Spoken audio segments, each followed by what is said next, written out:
On m'a dit, tu es dans l'erreur. Être Coran seul, c'est ce qu'Allah nous commande. Et moi je réponds que non. Allah nous commande d'être muslimine et pas Coran seul. On m'a dit, tu joues avec les mots. Si je joue avec les mots, soyez muslimine. Pourquoi avez-vous besoin d'être Coran seul? Muslim, comme nous avons été nommés avant et dans ce livre.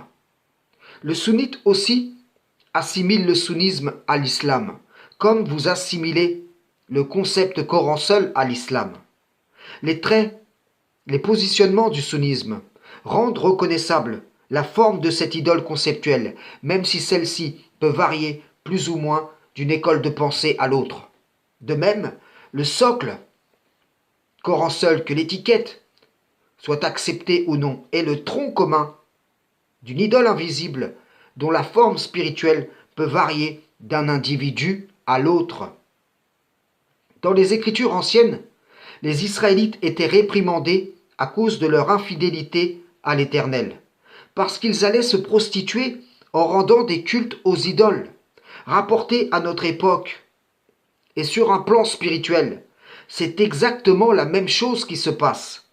Je suis désolé, mais quand vous suivez le sunnisme, vous rendez un culte à celui qui vous le commande.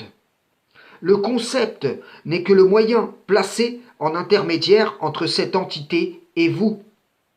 C'est exactement pareil via le concept Coran seul, même si ceux qui y adhèrent prétendent n'avoir aucun intermédiaire entre eux et Allah.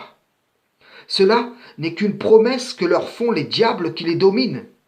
Déjà, dans les temps anciens, et même jusqu'à nos jours, les idoles de différentes matières étaient pour beaucoup la représentation d'entités spirituelles, djinns, shaitan, mâles ou femelles. Donc, ne vous étonnez pas que ceux-ci établissent une même méthodologie sur un plan spirituel. Ainsi, vous les servez et les adorez, tandis que vous pensez être bien guidés. La pensée du concept, la passion du concept, pardonnez-moi, vous enivre. Et pour beaucoup, cela devient une addiction, telle la prostituée que le proxénète va tenir par une drogue ou une autre. Ces entités sont des mafias spirituelles, des organisations qui se concurrencent sur le boulevard de l'information. Ils y placent leurs employés pour diffuser leurs concepts, et c'est cela même qui se passe sur les réseaux. Et les adhérents à ces concepts sont à l'unanimité persuadés de lutter pour que la cause d'Allah triomphe. Alors qu'en vérité, une idole, par le biais du concept, est devenue leur divinité.